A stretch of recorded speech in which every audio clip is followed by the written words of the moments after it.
While the EA Sports brand is not exactly known for being in a position of weakness, its basketball offerings during the previous 4 years have been more uneven than Ben Wallace's hairdo.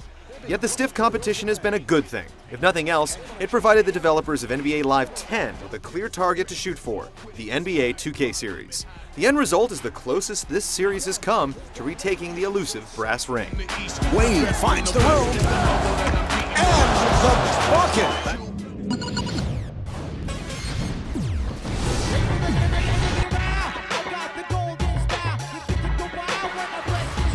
With so much of the attention spent on revamping the core gameplay, there are few surprises with NBA Live 10's game types. Most are carried over from previous installments, including the FIBA World Championship, which has you challenging 24 international teams, and the Dynasty mode, where you'll guide your favorite NBA team through multiple seasons. New options include jumping straight to the playoffs, selecting one of 3 crowd noises during exhibition games, and engaging in a dynamic season. The latter incorporates expanded data of real-life player tendencies to coincide with actual NBA game results, allowing for more synergy between the video game and professional sport. Yes! The other key addition is the Adidas Live Run, an online-only feature that has you creating a custom team with 4 other friends and playing a series of 21-point pickup games against rivals. While it certainly is a welcome feature, it would have been more interesting if it involved a deeper, career-type progression system similar to what was offered in EA's own NBA Street series. Of course, you can create or join online leagues, form a 10-player fantasy team, and participate in both quick and custom matches.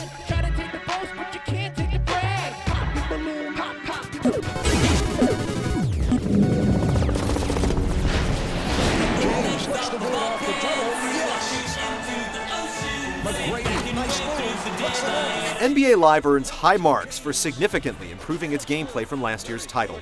Gone are the days when you could just run up the score by making a beeline to the basket. On the higher difficulty settings, the computer AI will effectively guard, follow team-specific playbooks, and reach out to intercept passes. If you try to get cute with the computer and chain together spins and other elaborate moves, you may find yourself coughing up the ball with a collision or steal. Marion finding the open man. Yes! The developers deserve credit for vastly improving the on-court controls, particularly on offense. Dribbling is accomplished with the left analog stick, while the right analog stick is for passing, double crosses, step-throughs, and more. Both shoulder buttons act as modifiers to the core controls, and you're able to perform bank shots, spin layups, size-up moves, and dunks simply by holding a trigger and nudging one of the analog sticks in a particular direction. Shooting is now mapped to a single button and relies on timing your release to improve your chances of making a basket.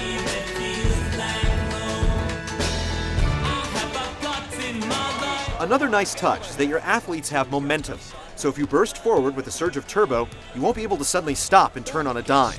Your athletes will keep moving forward, taking extra steps that will result in off-balance throws if you try to quickly shoot before your player is set. Garnett with the off-balance shot, and he hits it. There is, of course, still room for improvement in some areas. Your teammates aren't always paying attention to where the ball is, for example, so rebounding can be frustrating.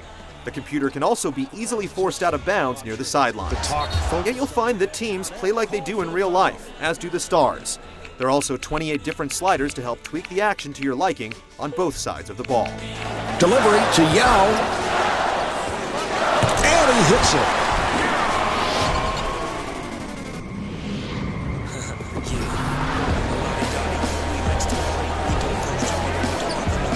Smoother player models, lifelike animations, and better stadium lighting are just a few of the refinements to NBA Live's presentation this year.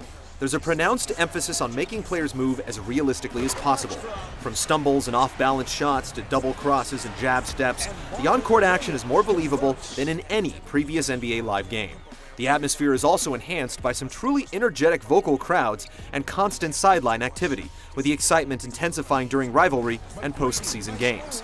While you will notice some looped sequences like the same people endlessly shuffling back and forth across aisles, the constant commotion makes it feel like you're at a live game. Williams with the bounce pass. Shot blocked. Where the presentation falters is in the two-man commentary by Marv Albert and Steve Kerr. Albert is as spirited as you'd expect while making the calls, but Kerr's subdued analysis quickly grows tiresome once you realize he's spitting out the same exact lines over and over again. If your team starts building a lead, Kerr will say something like, "Things are spiraling out of control. The coach should have taken a timeout 6 to 8 minutes ago." The problem is that the computer did take a timeout, and it was a mere 2 minutes ago. Neither Albert nor Kerr react to what's actually happening in the game, other than scoring-related updates. Pass to Yao. They never mention if you're about to break an NBA or team record, for instance, nor will you hear much in the way of anecdotes, trivia, or other interesting factoids about players.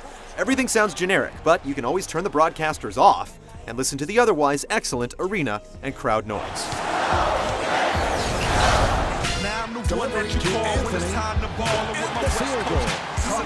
NBA Live 10 is a vastly improved game, making key strides in the area of AI, controls, and atmosphere. While there are a few stumbles here and there, Hoops fans sour on the franchise will be pleasantly surprised with what the developers were able to accomplish.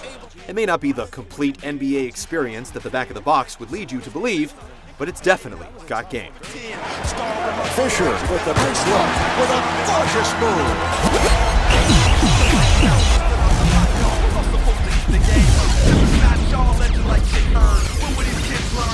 NBA live wire and get burned. Every time you see a Chevy.